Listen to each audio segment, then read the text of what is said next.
So hello everyone, good morning. তো সকাল সকাল উঠে আমি সমস্ত কাজ করে তারপরে তোমাদের সামনে আসলাম। অ্যাকচুয়ালি কি আজকে একাদশী, তো মানে সব কাজকর্ম করে তারপরে একবারে ফ্রেশ হয়ে তারপরে আমি প্রসাদটা বানাবো। তো এখন সকালবেলা উঠে নর্মালি যেগুলো কাজ থাকে সেগুলো সব কাজ আমার কমপ্লিট হয়ে গেছে। ঘর ঝাড়ু মোছা, তারপরে এখন মেয়েকে স্নান করাবো, মেয়েকে স্নান করি, মেয়েকে খাওয়া দাওয়া দিয়ে মেয়েকে ঘুম পাড়ি, তারপরে আমি রান্না করবো। একটা বাচ্চা নিয়ে খুব অসুবিধা হয়ে যায়, আর কোনো হেল্পিং ওমেনও নাই, পাচ্ছিও না। সো তোমরা ব্লগটা কন্টিনিউ করো, শুরু থেকে শেষ অবধি অবশ্যই দেখবে। আশা করি তোমাদের সবারই ভালো লাগবে। আর যেহেতু এটা আমার সেকেন্ড ব্লগ, ফার্স্ট ব্লগ চ্যানেলে আপলোড অলরেডি হয়ে গেছে।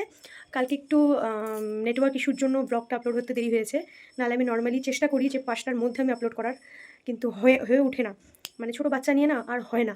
সো তোমরা দেখো, আমি সমস্ত কাজ কমপ্লিট করে নিয়েছি, ঘর একদম টিপটপ গুছিয়ে টুছিয়ে সব পরিষ্কার করে নিয়েছি। সো দেখতে থাকো এখন। সো এই দেখো, আমি সকালবেলা উঠে বেডশিট চেঞ্জ করে বেডশিট কেচে দিয়েছি, আর এদিকে ঘর দোয়ার একদম পরিষ্কার করে নিয়েছি। এদিকে হচ্ছে ঘর দোয়ার মুছে ঝাড়ু টাড়ু দিয়ে আমি একদম সোফা টোফা গুছিয়ে রেখেছি। আমি যে দিনে কতবার এগুলো গুছাই, যাদের বাড়িতে বাচ্চা আছে তারা বুঝবে। আর এই দেখো, এখানে আমি মেয়ের জামাও বের করে রেখেছি, ওকে এখন স্নান করিয়ে দেবো। আর এখানে মেয়ের হচ্ছে তেল ক্রিম সব এখানে আছে।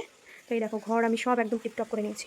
এখানে দেখো ওর গাড়িটা আছে, আর এই ঘরটার আমি গুছিয়ে রেখেছি। আর এগুলো কালকে কেচে রেখেছিলাম, তো আজকে এগুলো শুকিয়ে গেছে, তো এগুলো নিয়ে এসেছি ছাদের থেকে। তো এই দেখো, এই ঘরও একদম টিপটপ। আর এখানে আমি মেয়ের জন্য একটু রান্না করে রেখেছি, যেহেতু আমরা মানে আজকে অন্য জিনিসটা খাবো না। তো এখানে আমি মেয়ের জন্য রান্না করে রেখেছি একটু ডাল আর ভাত রান্না করে রেখেছি, আর ওর জন্য কয়েকটা পাপড় ভেজে দিব, তাহলেই হয়ে যাবে। একা বাচ্চা অল্প একটু খাবে। আর এদিকে দেখো, এদিকে রান্না ঘরও আমার একদম পরিষ্কার। তো এখানে দেখো, আমি সবজি কেটে রেখেছি, এগুলো সব আমি রেডি করে রেখেছি স্নানে যাওয়ার আগে। আর এদিকে কিছু ফল কেটে রেখেছি, তো স্নান করে এসে অন্য মানে আমি যেটা প্রসাদ সাবু বানাবো ওগুলো বানিয়ে তারপরে ফলটা খাবো। আজকে তো যেহেতু সারাদিন আমাকে ফল টলই খেতে হবে। তো এখানে দেখো সমস্ত কিছু কমপ্লিট। আর ওই যে আমার মেয়ে দেখো দুষ্টুমি করছে, ওকে এখন স্নান করিয়ে ফ্রেশ করে একটু খাইয়ে দেবো। আমি ফ্রেশ হয়ে এসে তারপরে তোমাদের সাথে আমি সব রেসিপিটা শেয়ার করব, যে আমি একাদশীতে সারাদিন কি খাই, কি করি। তো স্টে টিউন। সো আমি এখানে ফ্রেশ হয়ে চলে আসছি। তো এখন আমি এখন একাদশীর জন্য কী রান্না করব চলো দেখা যাক। তো এদিকে দেখো, আমি বাদাম অল্প কিছু ভিজিয়ে রেখেছি, এটা ভিজিয়ে রেখেছি আমি প্রেশারে। তো এটার মধ্যে আমি সিটি মারবো, 5-6টা সিটি মারলেই বাদাম সিদ্ধটা আমার রেডি হয়ে যাবে।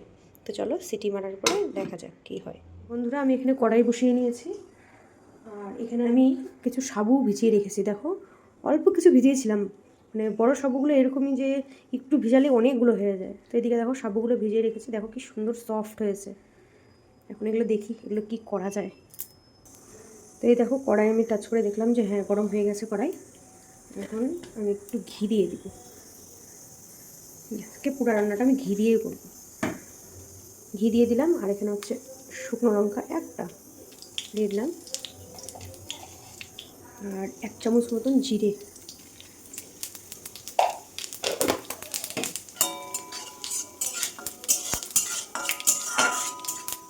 ভালো করে এটা সম্বারটা হয়ে গেলে এখন দিয়ে দিব হচ্ছে এই যে কোয়াশ আর আলুর যে সবজিটা, এটা আমি এটা কেটে রেখেছিলাম, এটা দিয়ে দিব। আর এগুলো তো রাত্রে সিদ্ধ খাবো, এই জন্য একবারই কেটে রেখেছি। আর এটা মেয়ের জন্য আলু ভাজা রাত্রে করবো। এখন দুপুরবেলা ও একটু আলু সিদ্ধ দিয়ে খেয়েছে, হয়ে যাবে। আর এই কাঁকরোল ভাজাটা এটা রাত্রেবেলা একটু সিদ্ধ মাখবো, তখন এটা সাথে একটু ভাজা করলে ভালো লাগবে, তো ঘি দিয়ে এটা ভেজে নেবো পরে।